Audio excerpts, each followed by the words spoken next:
Welcome back to my channel. Hi everybody. I hope you're all doing great.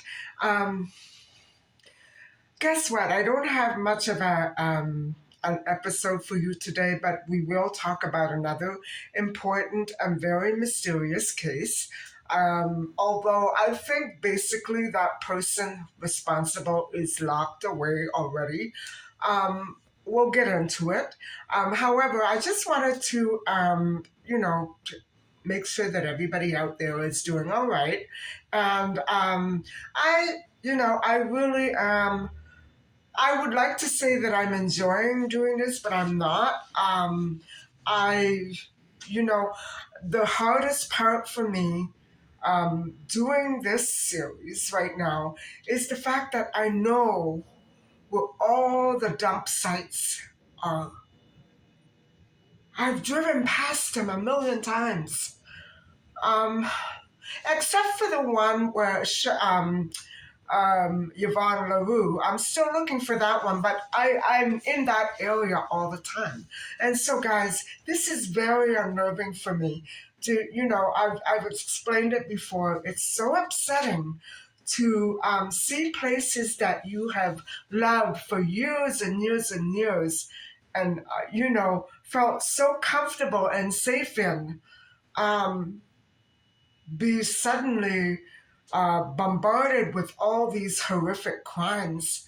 And it's not a good feeling. It's almost as though I can't rely on anything anymore.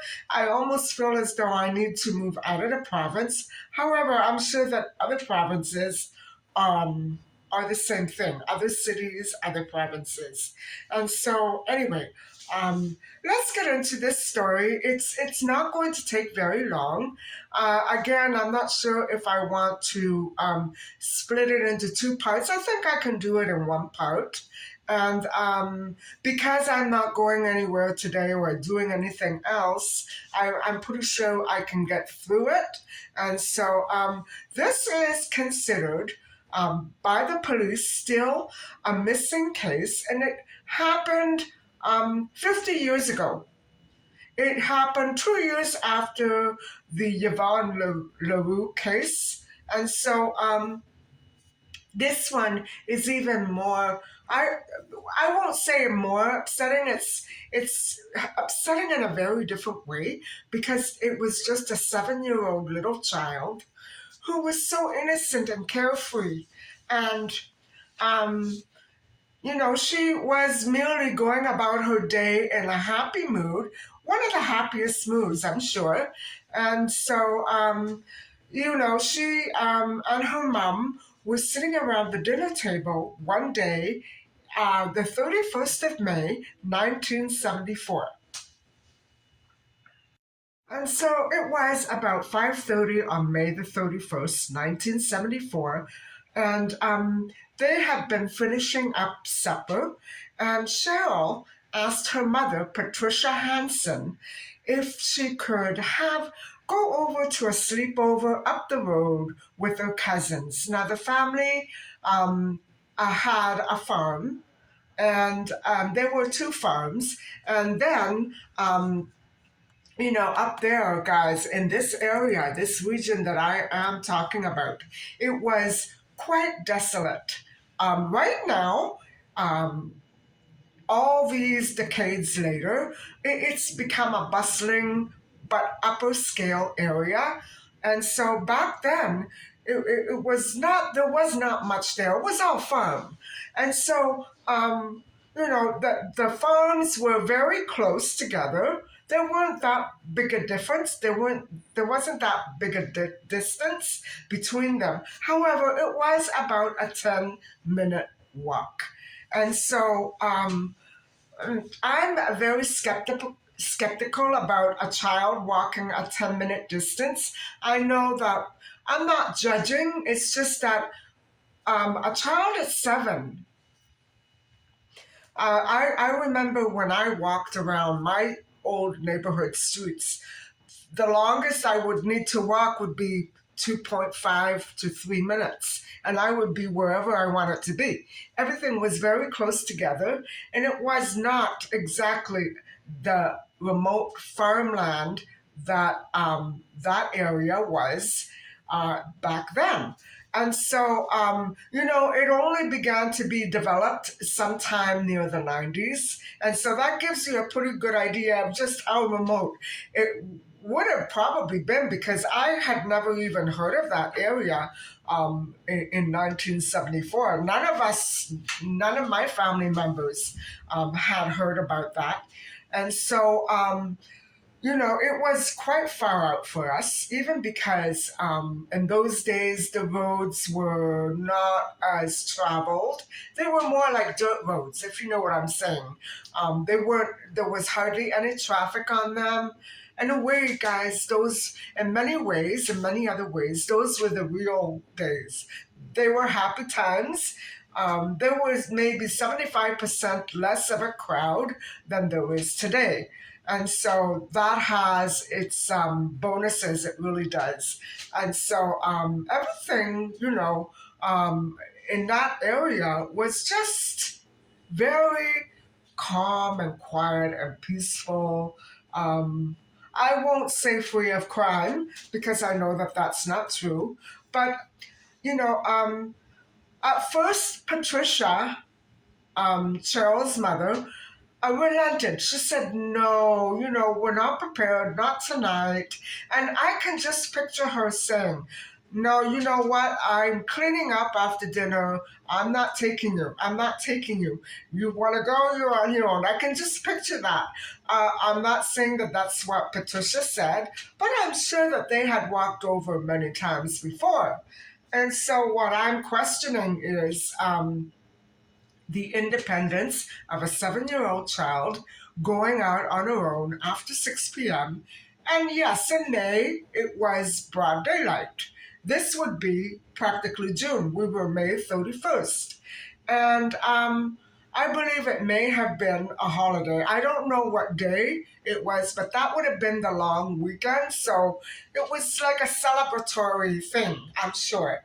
And so goodness knows what events the children had planned for that night. Anyway, um, Patricia did finally give in, because Cheryl kept wanting to go, and she kept begging her mother, and please, please, I really want to go. I don't want to miss all the fun. And okay, so Patricia finally relented. That was a mistake.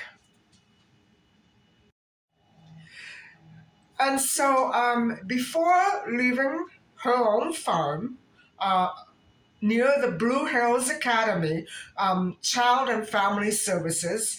It's still there, guys. It's a big estate for Child and Family Services, and it is between one major intersection and another. And this block, everybody, completely dissects the central city from farm. I guess that's the basic way to put it, from city to country.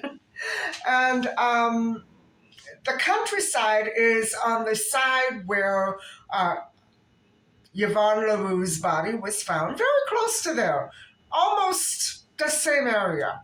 And so, anyway, what happened was Cheryl finally, cheerily put on her red coat. She was wearing a red coat, and she had on a dark brown checkered sweater, and I guess a pair of jeans or pants, and a pair of white leather shoes.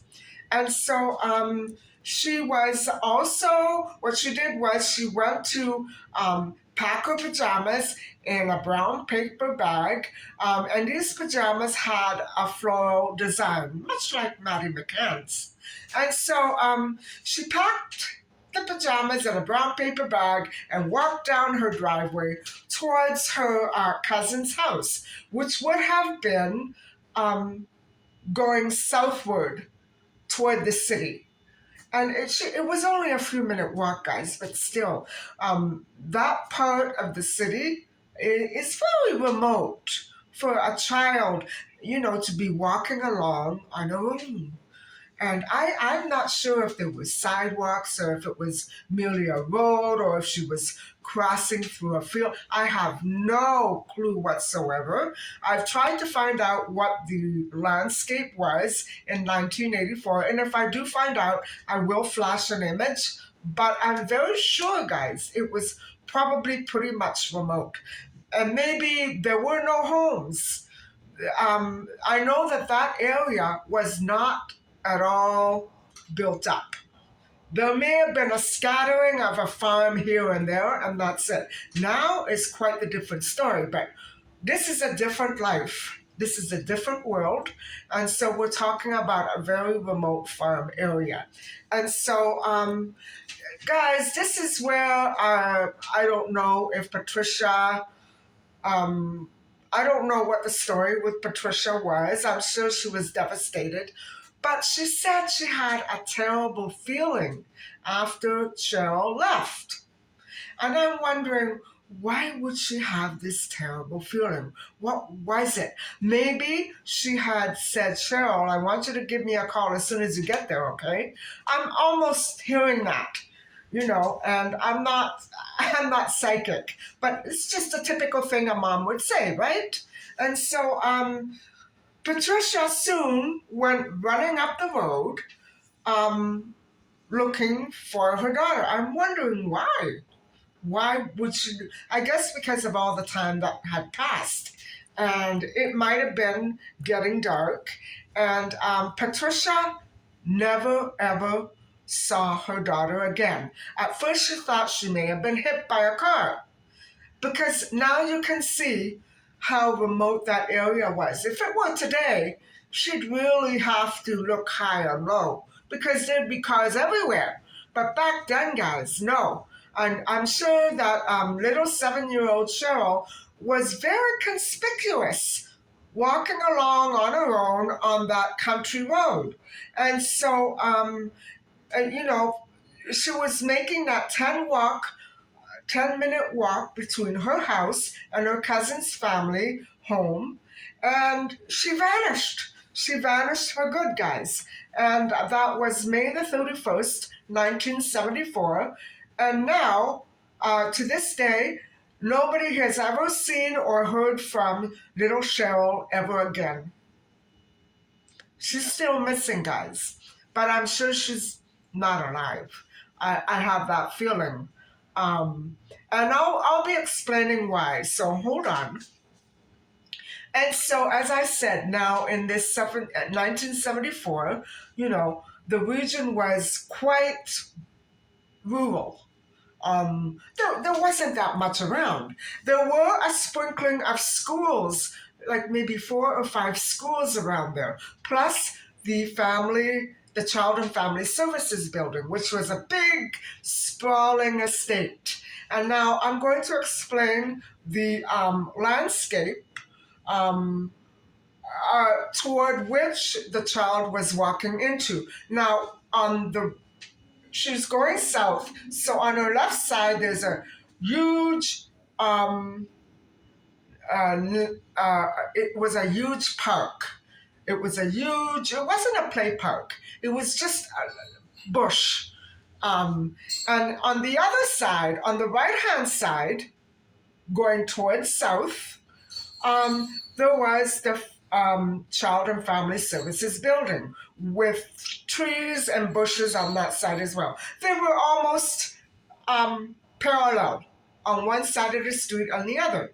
And so Cheryl was seen ultimately right by the Blue Hill, was it Blue Hill I said? Child and Family Services building when she apparently disappeared. And so, it would have been so remote there, guys. It was all farm. And there were cars driving around, but it wasn't a busy, bustling area. And so people noticed every car that went by. That's how remote it was. And so it would have been too easy, guys, to pick out a little, pretty little child. You know, she had reddish brown hair, freckles, blue eyes, and she was adorable, guys. And only 7 years old, walking along with a paper bag and little white shoes and a red coat. She must have looked adorable. And so, today, it is so busy and well developed, and it's pretty upscale. So, with thick bush on each side of the street, my cat's playing, um, a park and the Blue Hills Academy. Um, she just vanished into thin air, and as I said, there were approximately 5 schools along that same route. Why is this important, guys? Well, because that is what sometimes people look for who don't have the best intentions. And remember Tori Stafford and her two predators who kidnapped her and attacked her and killed her? Well, that's what they were doing that day. And so what I'm saying is I'm sure it was someone who was familiar with the area and cruised those schools quite frequently, doing the same thing that Terry Lynn and Michael Rafferty were doing in 29. So, oh guys, this is a very icky story. Nothing was found. Nothing was ever found. And so what happened was, it got late. Patricia eventually did end up calling. I'll get to that in a minute. She did end up calling the family home, and she said, did she arrive yet? Did Cheryl come? She was on her way there. And they said, no, she hasn't arrived yet. Maybe they weren't expecting her. I don't know. Certainly, if they were expecting her, maybe they might have wanted to go and meet her. So there's something odd about this, guys. There's something odd. And so Patricia had gone running up the road looking for her daughter, afraid that she might have been hit by a vehicle, because some of those drivers used to drive in those back streets, just like Calvin Hoover did, drinking and whooping it up, and God knows what might have happened to Cheryl. I'm sure that's partly what I described is probably partly true. So anyway, she did disappear on that fateful walk. And so I can only imagine what Patricia Hanson must have gone through. And so, yes, she was reported missing, and the York Regional Police did investigate and discovered witnesses who indeed did see Cheryl walking along that very road. Yes, I believe she would have been quite conspicuous on that lonely road. And so witnesses do say they saw different vehicles in the area. Now, why would they say that? Maybe because it's true and people would stare at vehicles if they were driving weird, or maybe talking to children. You know what I'm saying? Why would they have noticed that? And so maybe because there was nobody else around and it was the only thing they could look at. Or were they false sightings? I'm just not sure what the scenario is here. Remember all the false sightings with Maddie McCann? And you know what, guys? 400 people turned up for a public search, which was amazing. And in those days, kids didn't go missing that frequently. And so I wonder if the predator helped them look. So the girl with red hair was seen walking down the street. When they looked out their window, why did they look out the window? And thought nothing of it at the time, really. Why did they look out the window? Was something wrong? Was she hurt? Was she crying for help? Or was it that she never actually did get the chance to walk down that street? Now, according to witnesses, she was seen at the Blue Hill Academy near there, walking right by there. And so the bush was right on the edge of the street. I don't know if there was actual sidewalk. I imagine at least a dirt road. And so maybe Cheryl never actually did make it to the road. Who knows? Um, these predators often wait and watch for their victims to and catch them alone. So maybe she never even basically got to the street. Maybe somebody was waiting for her in the field or at the end of her yard, at the driveway, nobody saw. Your guess is as good as mine. And a detective has said that he thought Cheryl was certainly abducted and definitely did, of course, meet with foul play because she never returned home. And I'm sure people in the area, the odd sprinkling of families, knew who she was. And so I'm not actually very familiar with what it might have been. I was a little girl. No, actually, I'm lying. I had it wrong. I was just starting junior high. Yeah, it was just, that was the summer I was 13, so I was not in junior high yet. So I was quite young. And so I don't remember, I don't have any recollections at all of that area. And that is how far out and remote it was. In those days, we didn't venture far out with the car. You know what I'm saying? It's not like today you can go from one township to another in a matter of seconds. It wasn't like that then. And so 7-year-old Cheryl Hanson disappeared while making that 10-minute walk, and there were never any further sightings of her other than those given by these various witnesses. And so she disappeared making that walk between her house and the home of her cousin's family on May the 31st, 1974, presumably around 6 p.m. or shortly thereafter. And so, as I said, a large scale search involving police officers immediately followed, but she was never seen again.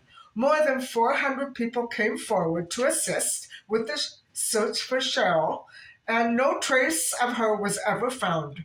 Months after she went missing, a gentleman named Everingham was convicted for assault and attempted murder of a 9-year-old. And also, I believe it could have been two or three cases. An 8-year-old was also involved. And guys, he went to court in 2014. So I'm getting there, okay? I'm getting there. And so that is the story of Cheryl. And I don't have details on the other children that also were attacked, but I don't think they lost their lives. Everingham was convicted for other assaults and not with Cheryl. And I'll explain why in a second. There are a few reasons. He attempted to murder a 9-year-old little girl, and this was 1974 and 1975. Guys, it's too close to home. It was most likely right in that region. He did actually confess to the murder of Cheryl Hanson when investigators decided to speak with him and interrogate him. But when they took him for a drive to locate the body, he recanted. Um, he recanted his admission of guilt and never ever gave an alibi as to where he was in and around that time.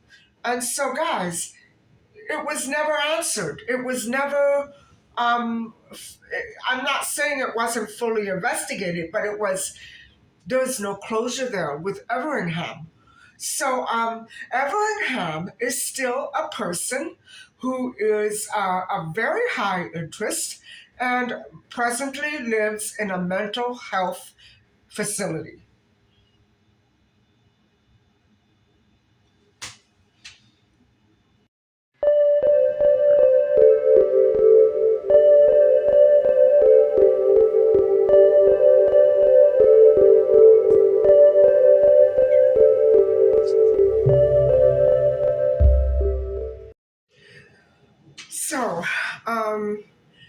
Everingham is the key to um, this whole episode. Whether or not he had anything to do with it, he is the only person who can tell us one way or another. And guys, I believe that he was quite confused at the time that he went into interrogation, and I believe that maybe he did kill other children, and he just doesn't remember who or when.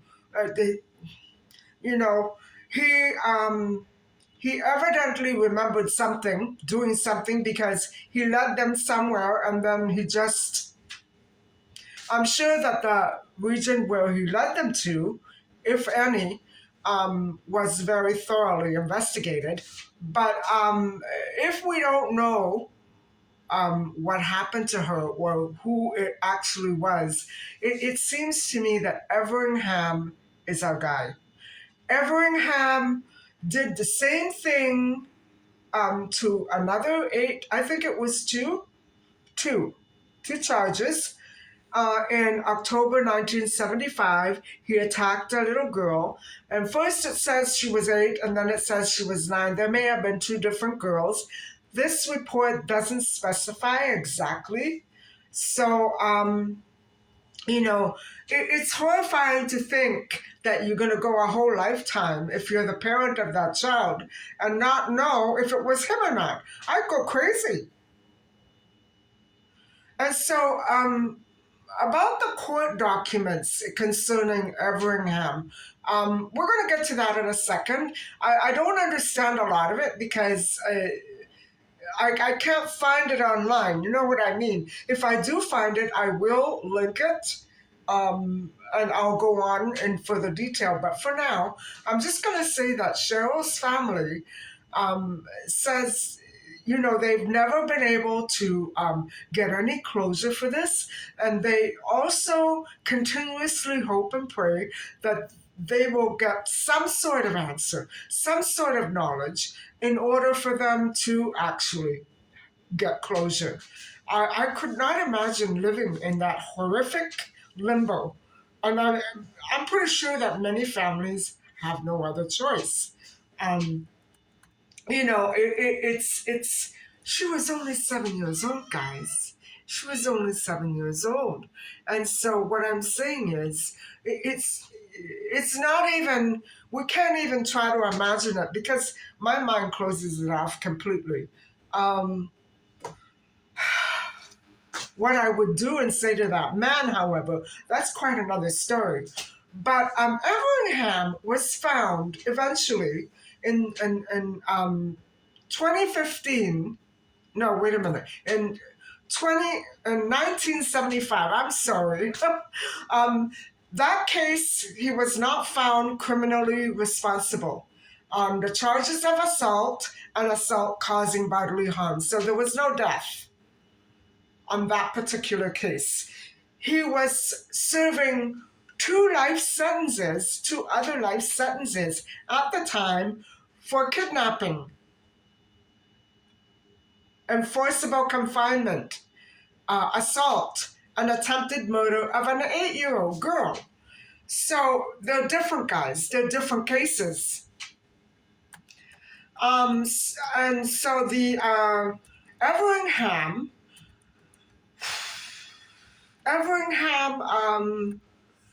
was detained at Waypoint Mental Health Center until 2012. And in 2012, he was transferred to the Brockville Mental Health Center. And he then had to refrain from using any kind of computer whatsoever unless the staff had permission to monitor him. And he wouldn't do that, guys. He didn't want to be monitored, and he wanted the computer, so there's something there that he couldn't control, right? He was already serving 2 other life sentences. How can he not be connected to Cheryl's case? Because certainly, if he was, if he wasn't, You know what I mean? Something would have transpired by now. If he wasn't, they might have found something else by now. But I wonder who those witnesses were, if they were strangers, if they were friends of his, if they were scared of him. I imagine if I were a family person living near him, I would be terrified to get into trouble with him. You know, if I had children. Anyway, so you know, he didn't want that he entered the community, I guess, like on visits, escorted by staff. But they did not. They dismissed his appeal. So he wanted his freedom back, just for a few minutes, even. God knows what harm he might have done in those few minutes. He is a very highly dangerous person. And so he didn't challenge his actual detention at Brockville or the conclusion that he was a very serious threat to public safety. Instead, he just wanted to get rid of that uh, refrain with the computer. He wanted to use the computer. And guys, this is the age. Okay, it began in the 70s, all those horrific movies made with little children and women being attacked. And those directors, as I said, should have gone to jail. Um, and that is when it started in the 70s. And I'm sure he had by then become addicted to this horrific type of entertainment. And so that's why he wanted the computer. And so the Court of Appeal dismissed everything. They weren't going to change anything. And he was found not criminally responsible of assault in 1975. And so, I don't understand what other kidnappings and attacks he was associated with. I will go and do a quick search for now, but I think we pretty much, I'm sure, I am pretty much sure that this is the guy that hid little Cheryl. God knows what he did with her, if he even knows. He was criminally insane, guys. So it's not as though he followed a specific line of logic, only when it suited him. If he had to answer a question that was pertinent to Cheryl, he couldn't do it. So he was trying to be too smart for his own good.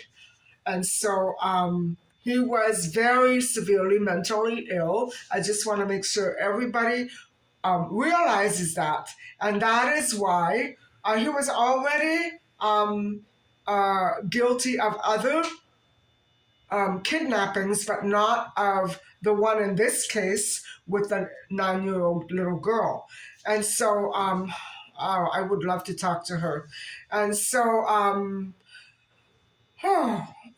what he wanted was, guys, to be able to send emails to children, I guess, and not have the staff interpose. Well, that wasn't going to happen. They said that. They dismissed all of his appeals, and he just didn't get his own way in the end.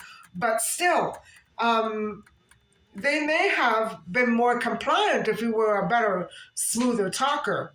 So, the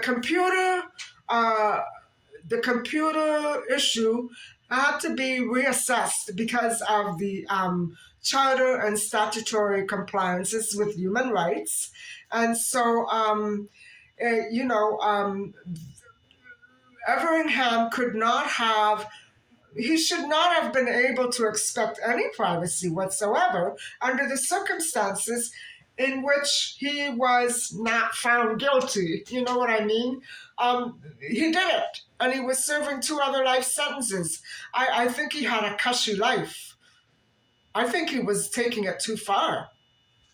And mind you, we don't have evidence of Cheryl, his involvement with Cheryl, but I think it's pretty apparent that it was him. Or maybe it was somebody he knew. Maybe he had friends like that. I don't know how these people roll. You know what I mean? Anyway, that is the end of that story. And see, we have come to another missing child case, which is still not solved, just like Nicole Moran and Maddie McCann. So, guys, this is basically it. Unless I find some more details, I'm going to close off right now and wish you all a very good night. And thank you very, very much for watching. And please don't forget to like and subscribe. Bye for now.